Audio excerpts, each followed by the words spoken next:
Uma das maiores operações deflagradas pela polícia no combate ao tráfico de drogas, no combate à lavagem de dinheiro. 13 pessoas foram presas e 2 bilhões de reais em bens foram bloqueados pela polícia, tendo como alvo os responsáveis por esse grupo, por essa articulação, aliás, muito bem montada entre pessoas envolvidas com o tráfico de drogas. A polícia prendeu 13 pessoas, bloqueou patrimônios, que somados aí dão 2 bilhões de reais. Aí você vai imaginando o nível de movimentação desse grupo. E mais, hein, gente? Entre as pessoas presas, acusadas de envolvimento com esse grupo, estavam médico, empresário, pessoas profissionais liberais e até mesmo o namorado de uma vereadora eleita da cidade de Teresina, Tatiana Medeiros. O namorado dela estaria entre os presos, entre os investigados pela Polícia Civil após essa operação deflagrada no começo da manhã e ao longo desse dia de hoje. Eu vou trazer detalhes ao vivo. Bartolomeu Almeida fala ao Jornal do Piauí com mais informações a respeito desse caso. Bartolomeu, bom dia para você. Bom dia para você, Joelson Jordani. Bom dia para o telespectador que está ligado no Jornal do Piauí. Uma das maiores operações do DENARC, se não foi a maior, viu, Joelson? Os números são impressionantes, como você falou aí. Quase 2 bilhões de reais em patrimônio dos envolvidos. E outro número também que impressiona, Joelson, a quantidade de veículos que foram apreendidos. Nós estamos, inclusive, na sede do DENARC, o Departamento de Repressão e Combate às Drogas, aqui na região do Grande Dirceu, na zona sudeste de Teresina. Do lado de fora, do pátio aqui, são vários e vários veículos que foram apreendidos, totalizando 169 veículos apreendidos na manhã desta quinta-feira. Quem vai levar mais informações para os nossos telespectadores é o delegado Samuel Silveira, coordenador do DENARC, que está conosco. Delegado, uma boa tarde para o senhor. Eu fiquei na dúvida se foi a maior operação. O senhor considera, então, como sendo a maior, ou, se não, uma das maiores operações do DENARC este ano no estado do Piauí, delegado? Não, o que a gente trabalha é que a maior seja sempre a próxima, né? Então, quanto a isso aí, enfim... O importante não é isso, o importante é sempre levar os indícios de prova a formar a culpa daqueles que verdadeiramente são investigados e, de fato, é comprovada uma atividade ilícita. Essa que é mais uma operação da Polícia Civil, com o apoio da Polícia Militar, DENARC 64, que contou aí com o cumprimento de 45 mandados de buscas, 20 mandados de prisão, a apreensão de 190 veículos, a interdição de 9 empresas e o bloqueio em recurso financeiro, em tese, oriundo do tráfico de drogas, diagnosticado pelo COAF, e isso no valor de 2 bilhões e 200 milhões de reais, mais precisamente 2 bilhões e 198 milhões de reais, esse é o número mais preciso, com prisões acontecendo no estado do Piauí, Teresina e Floriano, também prisões acontecendo no estado da Paraíba, lá em João Pessoa. 13 pessoas efetivamente foram presas. E um destaque que esse é a primeira movimentação que o DENARC faz, puramente de lavagem de dinheiro, né? Crime antecedente, é claro, tráfico de drogas, mas um inquérito próprio, aprofundado, esmiuçado, pegando todo o fluxo financeiro do tráfico e da organização criminosa relacionada, que no caso é o Bonde dos 40, com empresas funcionando aqui na nossa capital. E qual o modus operandi dessa lavagem, desse branqueamento de capitais? A utilização de revenda de veículos, a utilização também de empresas de locação de veículos, e também empresas de autopeças para veículos. Prioritariamente, esses 3 segmentos comerciais eram os mais utilizados para lavar o dinheiro advindo do tráfico de drogas, advindo da facção Bonde dos 40. Delegado, dessas 13 pessoas presas, quantos foram aqui em Teresina, em Floriano, e qual a participação lá do estado da Paraíba? Nós tivemos 2 presos no estado da Paraíba, 1 preso na cidade de Floriano, o restante aqui na capital, e temos aí algumas pessoas, tanto na cidade de Floriano como na capital Teresina, ainda foragidos. Certo. No caso aqui, você poderia citar, como, por exemplo, uma pessoa ligada a uma vereadora de Teresina, essa pessoa está entre as pessoas que tinham um mandado de prisão aberto e teria cumprido contra essa pessoa? Veja só, aqui nós não estamos para relacionar nenhuma ligação pessoal com quem quer que seja. Como disse no início, o nosso trabalho é para identificar fatos criminosos. Então, em específico, um dado indivíduo relacionado nessa investigação como um dos agentes vinculados à facção Bonde dos 40, que tinha, por sua vez, também relação com o tráfico de drogas e que participava da lavagem de dinheiro, esse indivíduo era alvo. E foi cumprido aí o mandado de busca em uma das residências relacionadas a ele. Ele tem mandado de prisão, de fato não se encontrava no endereço e se encontra atualmente foragido.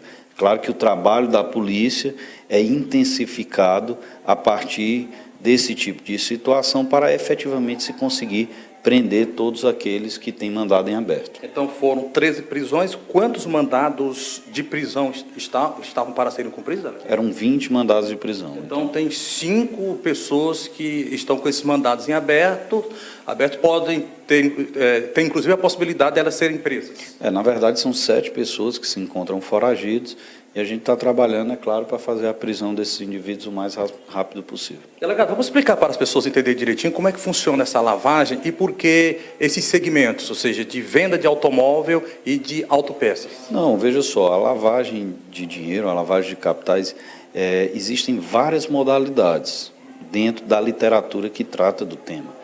Uma delas é a corretagem de veículo, uma delas é a utilização de laranjas, uma delas é a comercialização de gado, por exemplo, a atividade de frigorífico também, inclusive dentro dessa investigação, um dado frigorífico também figura como uma empresa utilizada. Enfim, uma série de possibilidades que a criminalidade utiliza para viabilizar um dinheiro, sempre distanciando da origem ilícita.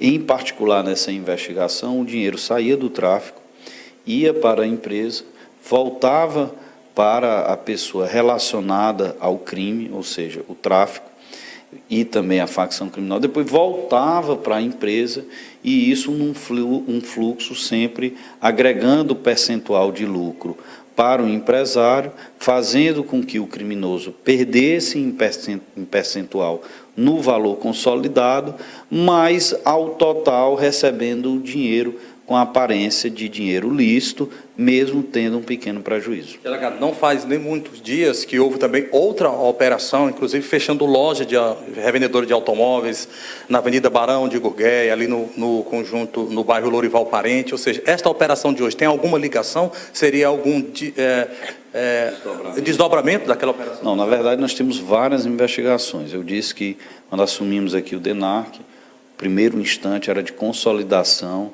Nós temos uma missão que é reduzir os índices de violência, missão dada pelo delegado-geral, pelo secretário de Segurança. Então, num primeiro instante, e isso, claro, focando nas organizações criminosas, que é o maior vetor de crescimento da violência, não só no Piauí, como em outros estados. Então, naquele primeiro instante, a atenção mais forte era a consolidação do volume de prisões, fazer com que o departamento funcionasse dentro de um fluxo acelerado, que a gente pudesse o mais rapidamente colocar criminosos envolvidos com o tráfico em si, utilizando o tráfico como instrumento, mas criminosos que fossem envolvidos também com assalto à mão armada e também com homicídios. Dentro de uma segunda fase desse planejamento está o foco na lavagem de capitais. Essa é a primeira operação que nós, dentro de uma sequência que nós devemos desencadear, com foco em específico para essa questão da lavagem de capitais. Essa operação anterior que você se referiu ainda era uma operação em que se investigava o tráfico de drogas e, na periferia dessa investigação, nós conseguimos identificar a lavagem. Essa acontecida hoje, não, ela tem um foco bem claro, bem aprofundado, que é justamente o da lavagem de dinheiro por meio da organização criminosa. Dentro de uma outra fase do planejamento que nós temos com toda a equipe do DENARC, temos uma Bela, uma grande equipe aqui, é interiorizar, chegar com essas mesmas ações já realizadas na capital, também no interior. Tem a participação do apresentador Joelson Jordani. Tem uma pergunta. Com você, Joelson.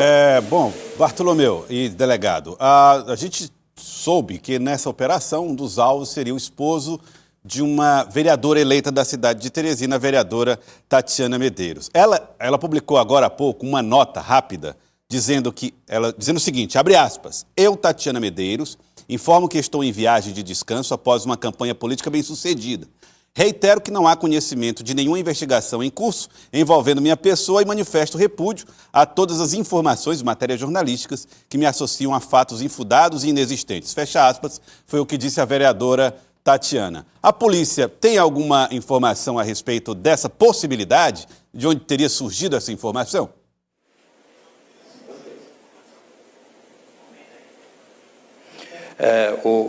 Joelson, o delegado não chegou a ouvir a sua pergunta, mas eu vou transmitir aqui a sua pergunta. O Joelson faz um questionamento, aquele que eu já tratei no início, sobre o envolvimento de uma pessoa ligada a uma vereadora de Teresina. Inclusive, ela emitiu uma nota dizendo que não consta nada relacionado ao nome dela nesta investigação.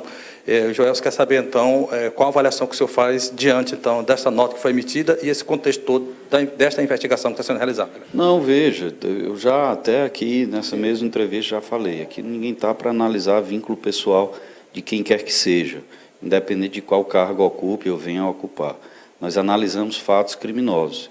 E um dado indivíduo sofreu mandado de busca, né, como outros também, a tentativa do cumprimento do mandado de prisão, e com quem ele se relaciona ou não tem importância para a polícia, desde que isso não constitua nenhum fato criminoso, que não haja nenhum liame subjetivo entre o fato criminoso e essas pessoas. A partir do momento que há, aí não se torna interessante para a polícia. E, de fato, não há nenhum parlamentar que tenha sido candidato, eleito ou não, que figure nessa investigação.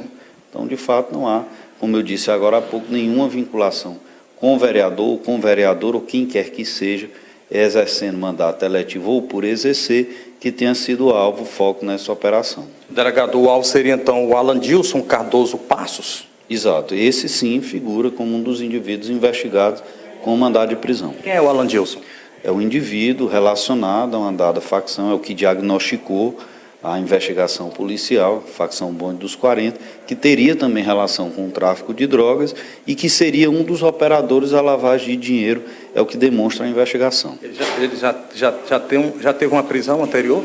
Também já responde por outros crimes. Então, delegado, como é que o cidadão comum que nos acompanha, ele é idônea? Tem alguma, você poderia até pela experiência e pelo seu conhecimento, levar essa informação para as pessoas? Porque são várias e várias empresas envolvidas, às vezes o cidadão está fazendo uma transação numa empresa que é envolvida nesse tipo de crimes e ele não está sabendo. Difícil realmente é muito difícil de diagnosticar. Das 9 empresas que nós interditamos, 5 chegaram a movimentar de dinheiro, que se acredita ser de origem do tráfico, 1 bilhão e 600 milhões, né? Quase que a totalidade do valor o bloqueio foi representado. Mas reconheço que é muito difícil. Agora, parte dessas empresas geralmente são laranjas, como aconteceu hoje, né? Algumas empresas que figuram ativamente financeiramente, circulando milhões e milhões, mas que na realidade funcionam de fachada em um casebre ou numa casa até bastante deteriorada, casa essa fechada, né, sem nenhum tipo de funcionário, sem nenhuma logomarca, enfim, existindo apenas documentalmente para efeitos financeiros, né, para distanciar, no nosso entender, da investigação o dinheiro de origem ilícita até que ele seja revertido com a aparência de dinheiro lícito. Então, de fato, respondendo sua pergunta, é muito difícil fazer uma identificação. O que cabe mesmo é no dia a dia, no comprar, no efetuar qualquer transação, verificar. Agora sim, a relação comercial, ela diverge da relação de investigação policial, né? Então, são contextos totalmente diversos. No olhar do consumidor, o importante é que aquilo que é acordado com ele seja naturalmente adimplido. Ok, então, muito obrigado ao delegado Samuel Silveira, coordenador do DENARC, pelas as informações. E eu volto com você, Joelson. Elson Jordani.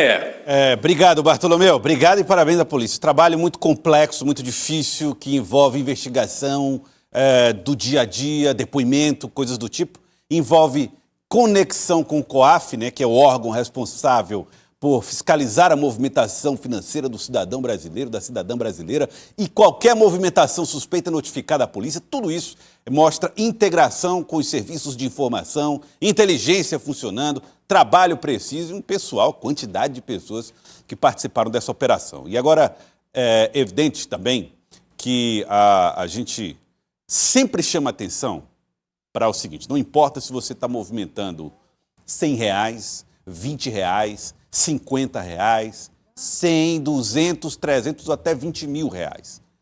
Não importa, porque se a polícia chegar com as investigações no trabalho que está sendo feito de tráfico de drogas e lavagem de dinheiro, que é até um crime mais difícil de ser detectado, você vai preso.